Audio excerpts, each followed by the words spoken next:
What's going on, guys? Aarava here, and welcome back, finally, to the Pitlane podcast, episode number 58 today, with the usual cast finally back together. Myself, Aarav, Callum, and Tom.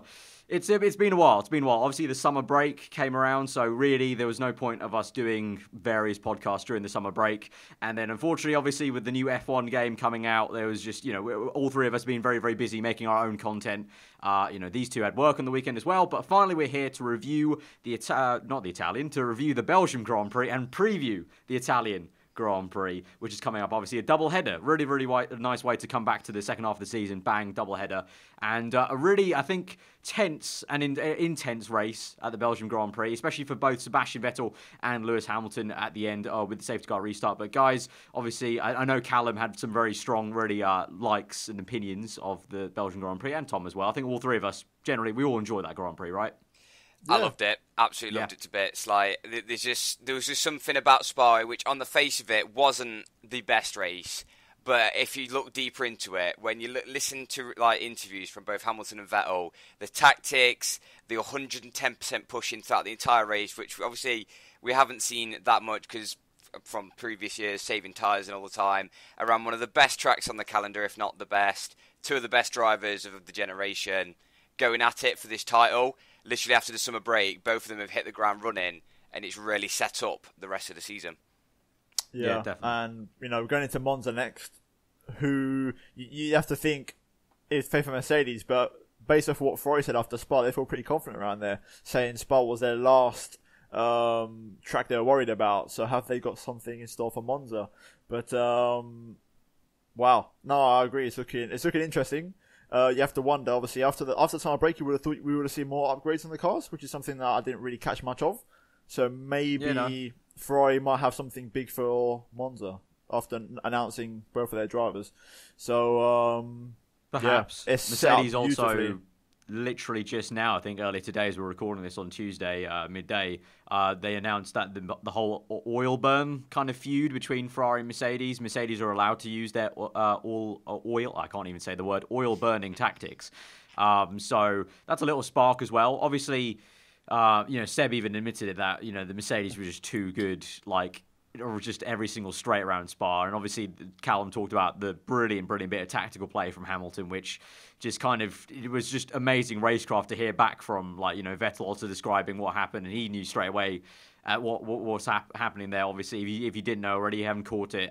Going up the hill, then Hamilton lifted off a tiny bit, allowed Vettel to kind of close up, and basically he didn't get the full oomph momentum of getting the full toe and then coming out the slipstream, which then you kind of use that momentum to actually get past. Instead, Vettel came out a little bit earlier than he probably wanted to. It gave us a great shot down the straight, which I think, beautiful. Callum, you were quote tweeting about, because that is a very iconic shot. Just those two championship leaders side by side down the Kemmel Straight. That is what F1 is. It gives me goosebumps. Yeah, just it's great. It's great. It's great. Absolutely great. But yeah, that's a great bit of craftsmanship by Hamilton. And then obviously, as you said, both of them flat out trying to keep each other honest, just kind of like China almost, when I think Vettel was the one saying, Hamilton, saying, it was great that both of them were pushing each other for the fastest laps. This time they're even closer on track than they were in China, so it was even better to kind of watch the intensity of it. Do you know how close their fastest lap was? 300ths apart. Could it get much closer? And when the fact that Hamilton and Vettel both in the post-race interview said they were going 110%, that final stint, they're both going flat-out qualifying laps. Well, this reminds me to the early 2000s. They were literally a second faster than their teammates. Yeah, they were. Apparently, small caveat, I read Vettel suffered a slight bit of derating on the restart, hence why he lost some top-end speed. That's why Hamilton was able to match him with the DRS obviously being closed. So maybe, obviously, if that not happened, it might have been a bit more tasty going to Les Combes and Malmedy, but I guess that the battle on track they were waiting for have to wait for some time, but we could have maybe had a little taster of it there. But it's definitely also teasing us. It goes to show as well, literally, it's that intense between them two that both of them had their engines in the wrong setting at some point. On the restart, I think when Hamilton bolted, he already started to derate going into the bus stop chicane. So he already realised he was in the wrong engine mode. And then going up to Les Combes, Vettel was in the wrong engine mode because Hamilton overrid his derates to get that extra bit of oomph. It's literally just these fine margins, which obviously that's the whole point of these engines. These drivers need to be on top of these engines, but in such an intense fight like this, the slight little mistake, obviously Vettel says a lot in hindsight. If he'd done this, that, and the other, he could have potentially won Belgian Grand Prix. And also from like a strategy side as well, you have the tyres on top of that. Obviously, the ultra softs heated up a lot faster, but then the soft tyres actually had a higher working range for the Mercedes car and for all the cars. So it was kind of a fine balance. Like initially, you saw Vettel did have that advantage, but then as soon as Hamilton got it in that high working range, which the ultra soft just can't compete in, when it's just being pushed that hard, you saw the Mercedes then coming back. So it's like also at the same time added a third layer onto that. So yeah, that entire like last bit after the safety car just really pleasurable to kind of witness it all together. It felt so tense, and I think also behind was quite interesting. Obviously, you had those two finish 1-2, but then Ricciardo snacking a podium out of nowhere. Yeah, how did that happen? Well, fair play to him. Obviously, the RB13, unlucky for some, lucky for some, because Ricciardo went for this it down year, the inside, and compared to his teammate. It's what Verstappen gets for dabbing at the top of Eau Rouge. That was a brilliant video, though. I love that video. The pre-Spa video with Red Bull when they're at the top of the hill and both of them are on deck chairs, and then Ricciardo just starts rapping, and then Verstappen just comes in with the multiple dabs. Honestly, that it's great. It's great. The youth of the grid. And it's great. Hilarious. It's great because it's like so much more relatable than some of the older drivers. Like that's just great. It's just great to see. You don't see Vettel doing that. Yeah, well, Verstappen, just so unlucky, and even it's just frustrating to watch, really, because he would have been right up there, and we could have even seen a bit of a Red Bull battle, probably, if if everything else happened like it did at the safety car restart. I feel like both of them would have been like pouncing just like Ricciardo did. So a bit of a shame. And really, I think after I think it came out that the engine unit actually fired up after the race, and that actually the safety system shut the engine down. And so Verstappen, on top of already saying that he's kind of fed up with all this bad luck and just the reliability, he said that I would have rather my engine blown up later in the race rather than my safety system going, we need to save the engine, shut it down now. So that was a bit of a shame. Like hearing that's a shame. Yeah, because before you just have a massive plume of smoke out the back of the car and you'd be like, oh, well, that's dead. It's because of the whole full engine now. Like they can't afford to lose an entire power unit. Like, that's why the safety system's probably got quite a bit of margin, I would reckon. But when you've only completed 56% of racing laps, I think you'd be happy to see an engine go, just to try and try at least. I mean, when you're matching Alonso nearly pretty much for bad luck and DNFs this season, then it's pretty bad. And speaking of him, obviously we'll move on to other parts of the race. Alonso is a big factor of this race in terms of some comedy from the team radio as usual. And then in the end, retired the car, and there's been a bit of conspiracy theories flying about. And, we actually mentioned this, and specifically I think Tom was the one who brought it up from the Spanish commentary at Bahrain, where he retired at Bahrain, and it was that whole thing about him retiring when he could see the car wasn't going to get points. Season. It's true. It's definitely true. He's basically like, it's a scheme to make Honda look bad, to put more pressure on them in the public eye. It's very cheeky radio and very cunning. It's good and bad. I think it's like Alonso. He's making the message clear, but then what if his pit crew decides one day, we don't fancy servicing your car today, jog off. It's like they could do that because that's what Alonso's doing in racing things as a team. He's not working. Like the people on the people could say, I don't really want to give you information today. You can just sort yourself out if you want. Do you know what I mean? It's like he's putting himself above the team, but when it's a very sticky sort of situation, really, because it's just unacceptable for a driver of his caliber to be in that sort of situation. But it's the same for any driver who'd be in that situation. And a younger driver such as Stoffel, he's just relishing on the fact that he's in Formula 1 at the minute, even though he's having a 65 grid penalties. He came 14th. He was 57 seconds off the leader, 4 seconds behind Palmer, and the team said he pushed the car to the max there and did a decent job. Like he's just doing the best he can. Obviously, he's got a new contract now, so he could technically relax a little bit this season now. But yeah, for Alonso, I can see both sides of the coins because after such a great start, where he got up into P7, it was a fantastic start for him.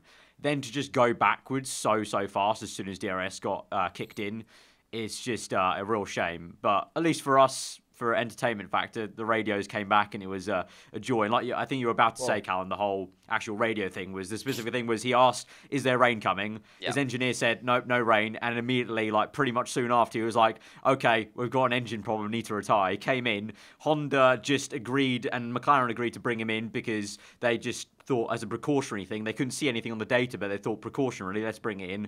And then they looked at it all afterwards, post-race, and there was no issues with the car. So yeah, I mean, you know, I'll say this. Go on. No, so I can say, what didn't this rumor get put to bed by Alonso and McLaren like mid-season, and then all of a sudden it's come back again? So it's like, it's like, I know Alonso, obviously it's countless amount of times, but the one that sticks in my memory is Silverstone, and what position was he in then? Because that's the thing, like, you need to look from, because I think mid-season, I think he genuinely did like have some engine problems, but then now it's hard to know whether or not he did have an engine problem or he's literally just retiring the car.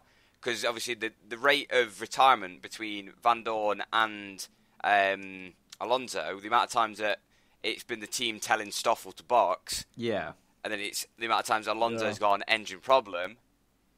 It does ask question marks if has he been doing this all season? Did he do it at the start? Then thought, no, that's a little bit sketchy. I'm not going to put myself above the team like that. And then all of a sudden, a race like that, which you can hear he was so annoyed. Like I think it was like lap, I don't know, 12, and he was telling his team to shut up and not talk to him for the rest of the race. Yeah, because they were like telling him about gaps, and he was like, "I don't care. The car is so slow. They're going to catch us anyway. I'm not going to catch the car ahead. Let me just push as hard as I can, and it will happen. It will happen, and then I'll come back on the radio and call you guys embarrassing when it does happen." Like, yeah. I mean, the only good thing about this whole issue is it provided us with the best moment of the race for me, which was the 3 wide that we had like in Australia with Ocon. Oh yeah, true. Hulkenberg got absolutely almost squeezed into a sandwich by the pair of them. Literally, I don't know how they didn't come into a massive crash. Hulkenberg was like, literally, you can see both cars just coming together like this in the front, Alonso and Ocon, and Hulkenberg just had to get out of it. It was brilliant. It was the way Alonso cut in front of Hulkenberg just to kind of shove him out of the way, and I don't think Alonso full well knew that Ocon was there. So all of a sudden he was like, "Oh my god!" I think it was I don't know. That was like the closest you could probably get to a crash at the end of that straight. But I think Ocon did a little bit of a dig as well when he was like, "Oh, this is good racing." # competitive clean racing on using the hashtag, which we're probably going to get into briefly, even though.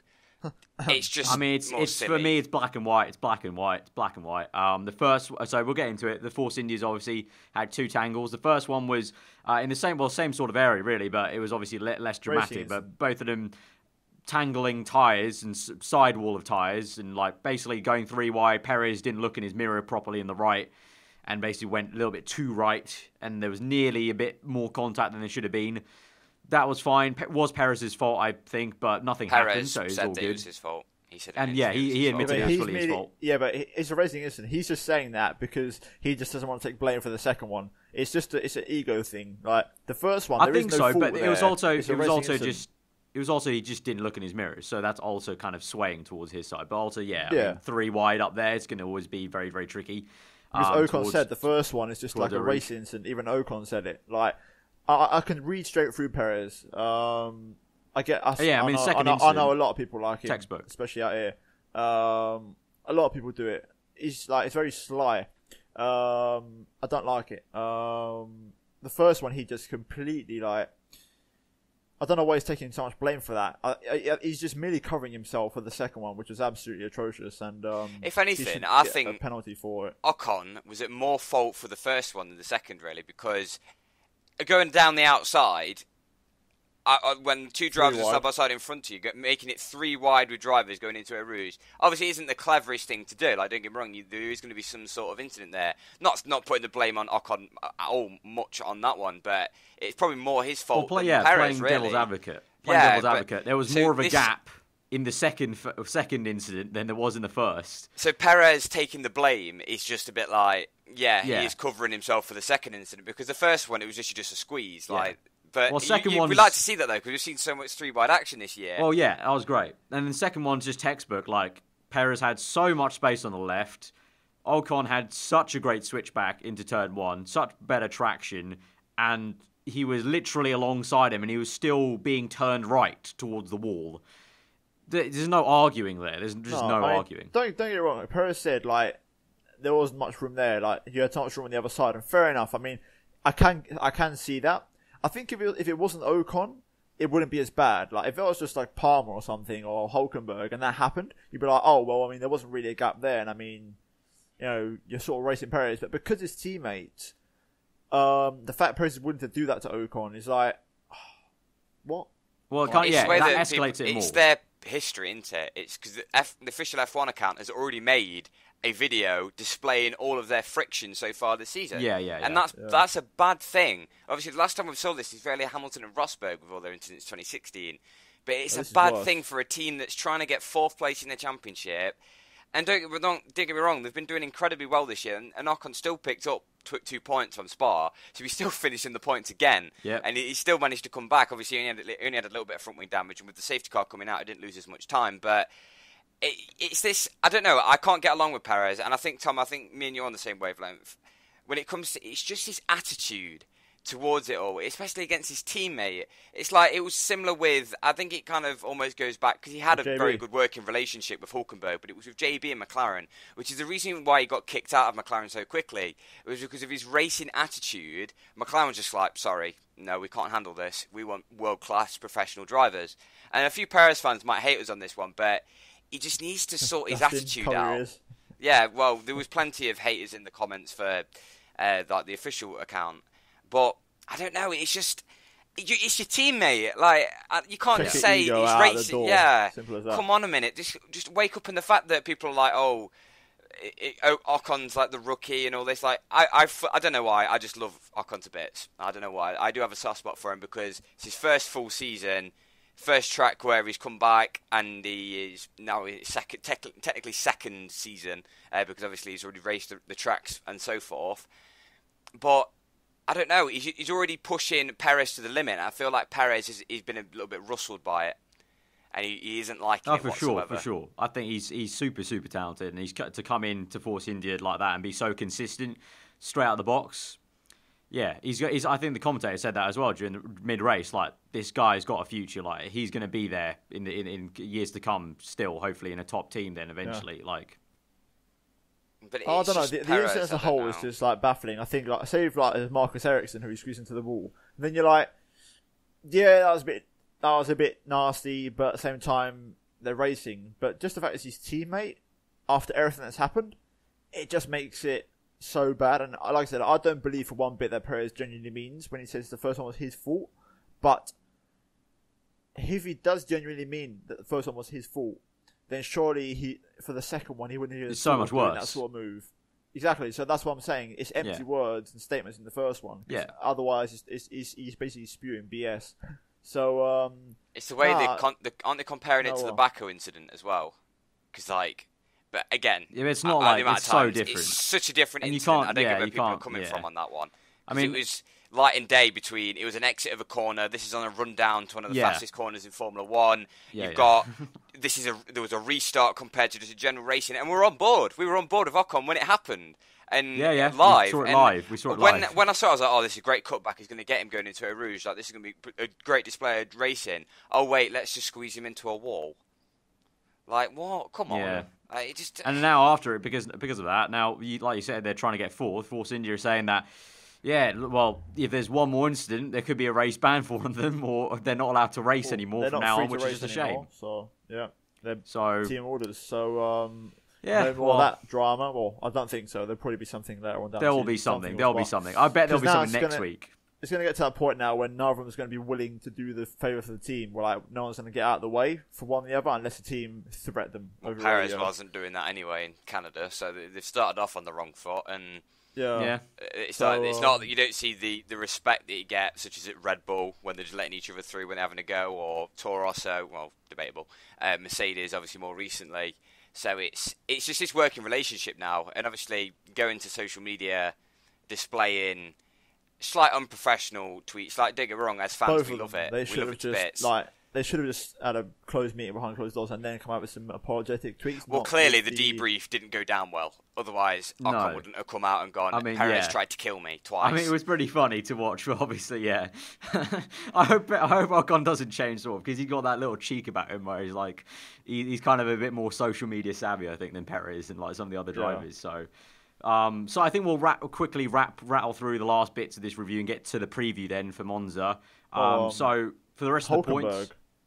Yeah, I was about to say, the rest of the points then, we've got Bottas 5th, obviously got overtaken, and then pretty much just a bit of a mediocre drive in the last stint then after his tyres went off. Both Finns not impressed at all. Literally, they got outclassed by their teammates. No, but Bottas, though, he blows hot and cold as much as Raikkonen does. I was literally about to say that phrase, hot and cold. That is the exact phrase. He blows a bit more hot than Raikkonen sometimes, but generally he's as inconsistent and weird as Raikkonen, because Raikkonen has them weird performances where he's actually faster than Vettel, but then he's absolutely nowhere the next race. Yeah. Like, he had the edge on Vettel all weekend, and then come Q3 and race, he's absolutely nowhere. Yeah, it's an odd one. Yeah. It's just more frustrating is just the fact that they've kept Raikkonen.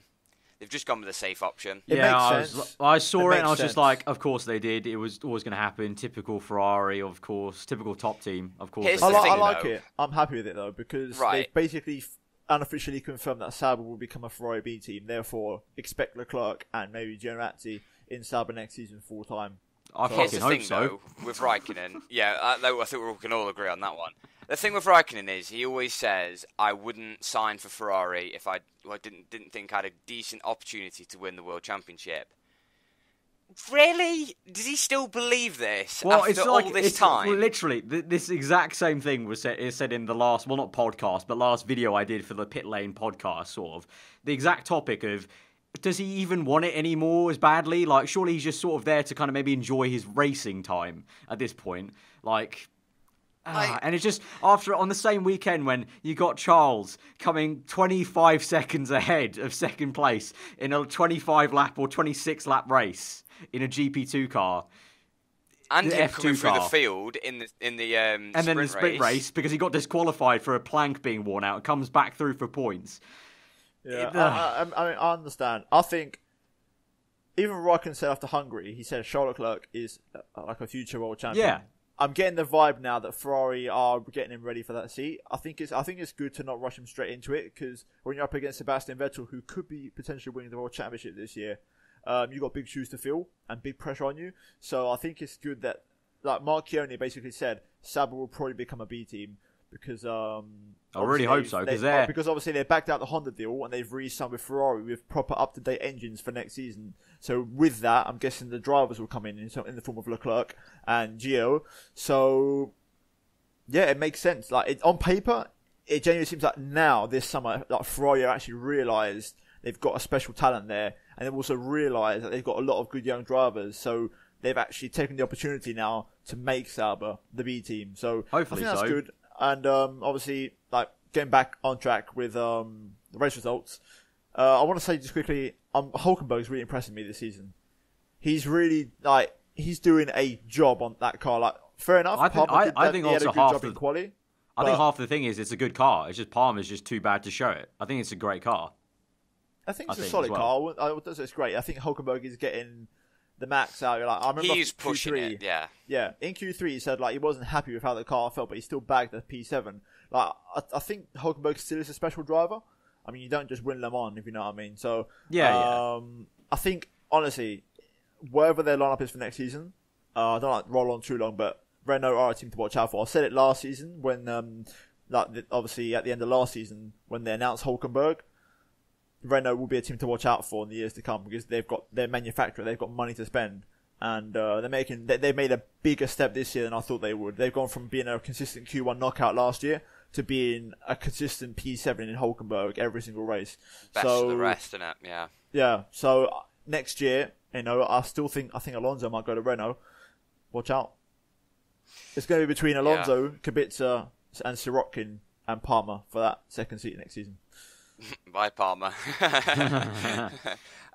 Grosjean, actually quite impressed with him this weekend as well. I thought he kept his head down, didn't he? It would have been a double Haas points finish if K-Mag didn't bottle it after the safety car restart. So it was going to be a good weekend for Haas all round, kind of. They were confident in getting them points as well. Both drivers were like, pit me now. Get us on that soft tyre. So they clearly were comfortable on the soft tyre. Something changed, because after the qualifying, Grosjean was like, he qualified 13th, and I was like, I couldn't get anything else out of the car.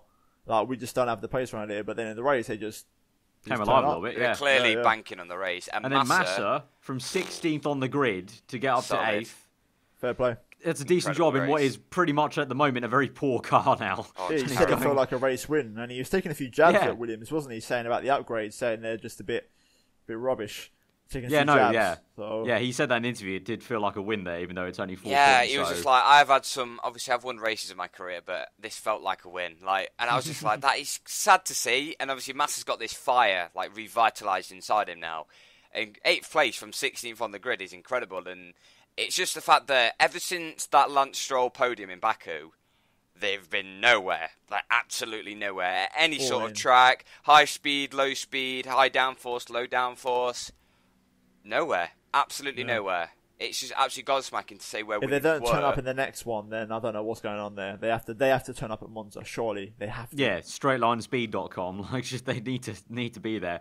Ocon, we mentioned 2 points, and then Sainz 1 stop to get the 1 point at the end. Obviously, safety car did help them. He actually said that they maybe could have hoped for more if there wasn't the safety car, because they did a medium tyre one stop sort of strategy. Well, not medium tyre, sorry, soft tyre, isn't it? Yeah, soft tyre. Yeah, soft tyre, 1 stop. So they're thinking maybe they could get even better. But to get 1 point there after they looked so bad in qualifying, so bad in qualifying. I think Niren said it in Twitter, can someone get Sainz out of the bathtub of the Toro Rosso, please? Honestly, I've been very disappointed with Toro Rosso this season. I expected so much same more here. From them. They've got a good livery, and that is it. That car is actually pretty good.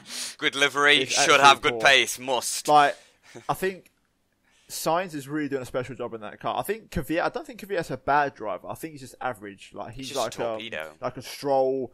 He's like a Palmer. I don't think he's anything. I think he's better than Palmer probably, but he's nothing special. He's good enough. He would do a job. He's like a Raikkonen. He would do a job. But Sainz is special, and I think that car in Kvyat's hands is like an average pace of the car. That's pretty much where it is. I think Sainz is actually that Hulkenberg is doing something with it and actually getting some points, and maybe he could go to Renault, as there were a few rumours. I've said it since the Silverstone podcast we did. I would fully rate Hulkenberg's Sainz lineup in Renault. That would be absolutely lit, in my opinion. With a 2018 improved car Renault, that's money. That would be absolutely lit, in my opinion. That rounds out the top 10, and then obviously just the rest: Stroll, Kvyat, Palmer, Van Dorn, Magnussen after he bottled it, unfortunately, Ericsson, and then Perez did get classified. 2 laps down after his little incident there. So I guess we'll move it in then to previewing the Italian Grand Prix. Obviously, Monza, the home of Ferrari. As Tom mentioned already, Ferrari actually surprisingly a little bit confident that they could do that. Obviously, it would be absolute scenes if they could actually get the win at Monza. Yeah. Seb was far better than Ferrari performed, especially Seb performed better than I expected at Spa. I thought it'd be in the race, yes. Came a lot more alive. And quality in practice, as well. It looked like Bottas would have got second, no problem. I thought he would have. That Q3 that Van Vettel was special. You know what it is with Hamilton said it countless amount of times. He said that Ferrari are quicker. He just said that qualifying made it, because once you get ahead at Spa, if you use the tactics, you can keep them behind. So going into Monza, Hamilton has said straight up, we need to put the work in. We need to get our heads down and really put in the work for Monza and for the rest of the season, because that Ferrari car is strong. And obviously with this oil burn thing, I think if you want a good explanation on it, watch Autosports. There was a video with Peter Windsor and Craig Scarborough. They had a little explanation behind what they were doing to the cars in order to, with the extra fuel burn, the oil burn, but they're trying to reduce it. They're trying to half it almost, or even quarter it for a bit further down. But I don't know. Obviously, it's only a week turnaround, so I can't see there being much difference to the cars. Obviously, there will be maybe some slight differences. It'll just be the complete Ferrari team would be the low drag package, and just be a case of which it would be incredible if we saw actually an on-track battle between Hamilton and Vettel at Monza. That would be mad. Mental. If they're going at one point mid race side by side like they did at Spa down that main straight. No, down towards Ascari. That would look like the pictures. That as well would be insane. Yeah, it would be very very tasty. And my mouth's actually watering a little bit just thinking about it. That'd be insane. This thing, we're all just so engulfed in this championship battle, because the past ones just haven't been as It's just good to see this. two different cars going at it, like instead of the same I'm car. happy for Ferrari keeping up. I thought they would have dropped off a bit, but they've actually stuck with Mercedes. Like, it's good because they've kept up in the development race. I'm not saying that they can't because they've got the money to, but I'm saying in previous seasons they've dropped off. They tend to drop off, but they've perfectly kept up with Mercedes. Yeah. So we're in for a good title fight for the rest of the season, which is absolutely fantastic to see. Yeah, well, and moving on to the next team along, the third team, Red Bull, their news of they're going to take both of them engine penalties for new engine drops. So it could mean quite a bit more of an interesting race in terms of overtakes for the Red Bulls coming back through, and Williams battle for points. And obviously Force Indias, if they're battling for points, what's going to happen there? Will they I think there'll be the team radio, and then there'll be like that period of like half a minute of silence when no one like replies from Perez and Ocon, and they still battle a little bit, and then like the team comes again like, please don't fight. Do not even dare. Do not fight. And then odds on with the Red Bulls, be fired. Red Bulls out of the equation. That mean it'll be a straight up fight between Mercedes and Ferrari. Both drivers, obviously the first drivers and the second drivers. It will literally just be. It's just also in the championship now. It's just like every point is vital in terms of just both championships. Obviously, Mercedes do have a little bit of an advantage at the moment, but it's just set the scene perfectly. I think this Spa race has set the scene perfectly for the rest of the season. And with it's just being at the home of Ferrari, obviously, I guarantee Lewis is probably going to get booed if he does win. Or if it was a Mercedes 1-2, I think the Ferrari fans will be a bit pissed. But I'm like, it's going to be good. I mean, it's also a taste in terms of the dynamic of tracks because you got Monza then, straight line speed. So we'll see if Mercedes will still have that advantage with the engine. And then you go to Singapore, which is really still the only major unknown for Mercedes. They still have never been able to quite pin down what that issue was a while back. They dominated last year. Well, they dominated last year. Well, dominated. Ricardo was comfortably won. Wait, which race am I thinking of? Yeah, Ricardo was chasing down Rosberg last year, wasn't he? Yeah. Yeah. What are you on about, mate? Ricardo was chasing down. Yeah, the pressure was on. They were in control race. But yeah, I think this year Ricardo could have had that win if there was more laps. But Singapore, the analysts were all saying Singapore still is that unknown one because they really haven't got it fully down. Like you got Ricardo catching that last year. Ricardo 2015 was the shit year. 15 was Hamilton won 2014. Year. Yeah, and then Ricardo was catching Rosberg rapidly at the end of the race. So they still haven't got it nailed down to the point where they've been as comfortable at other circuits like they have not done at Singapore. And with how good Ferrari is matching them this year, you got to say that Ferrari are going to be in with a very good chance at Singapore. Yeah, I think it won't be so the case of Mercedes would be bad. I think that the case of Ferrari might be good around there. Like obviously, just got to take a page out of Monaco. Really, it'd be that same sort of thing. I don't think Mercedes would be bad. It's just Ferrari. It just suit their car more. But we'll go back to Monza. Odds on of before we get to the predictions, odds on Alonso doing the whole engine problem again. I'm going to say odds on of Verstappen retirement again. Really? Again? Literally, Nino put £15 on a freaking 25-1, I think it was, or something like that, for Verstappen to be first retirement, and he was second because Verlaine retired the car first. Otherwise, he would have been in the money. So, I'm going to say, same. I think Verstappen and Alonso will go. Okay, well, yeah. I'm looking forward towards turn one, to be honest, because there's always been a quite tight into there, and with extra wide cars, I feel like we're going to have a little bit of bumping and barging going through turn one. And we've seen, like I've said this quite a few times on this podcast whenever I've been on, is it's been very argy-bargy this season. There's been a lot more contact. There's been a lot more rubbing of tyres, which is brilliant. It is brilliant. It's pushing the drivers to the limit. But Monza, late on the brakes into turn one, someone might get a little bit brave. And it's not the first time. Obviously, Magnussen basically showed us in Spa that you can get a little bit brave. Double lock-up. I want to see Ricciardo pull off a dive like last season. Oh, yeah. Tasty as hell move. That would be insane in these new cars. It would look so much better as well. Yeah. So should we get in the predictions then? Yeah, sure. Yeah. So should we go for pole position first, and then we'll go for the top 5, I guess. So do one of you guys want to go first with your pole? I'll say Hamilton Sebastian Vettel. I'm gonna go Hamilton pole. And the race top 5. What are we thinking? Vettel win, Hamilton second, Bottas third, Raikkonen fourth. I'm going quite boring here, and Ocon fifth. Okay. Sebastian Lewis, Raikkonen, Bottas, and Massa. Ooh, okay. No, I'll correct myself. Hulkenberg P5. Mad. I'm going to go for. Well, I think we're going to complete the trio here. I think Vettel will win it. I think it's just. I think the cars are on for him to get that quite historic win at Monza in a Ferrari. Even I want him to win at Ferrari. I also just want him to win. That'll be just quite a sight for the podium as well. Second place Hamilton. I think third Bottas, fourth Raikkonen. And then it's interesting without the Red Bulls in the equation. It is very interesting because usually it could still be a Red Bull. It could still be a Red Bull. Well, it could still well be Ricciardo coming through the field. Smart. Because that obviously the Red Bull is still miles ahead of the midfield, but just down the straights, I just don't know how well they're going to go with low drag. I think I'll agree with Callum here. I think Ocon could get a really good P5. I think he could do that. Yeah. Interesting. Okay, so for once, I think all three of us have very similar ones because a lot of times we've actually been quite different on the top five. I would have said Ocon, but I just wanted to go for a different prediction just so that we're not all the same.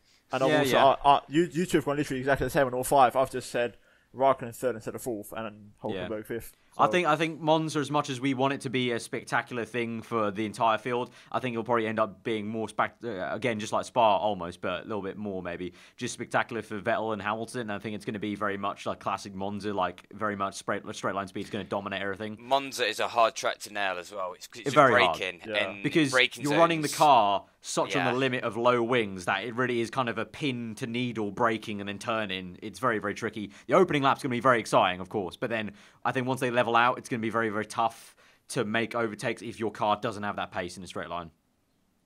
Interesting. I'm looking forward to it. But I think that's where we have it now.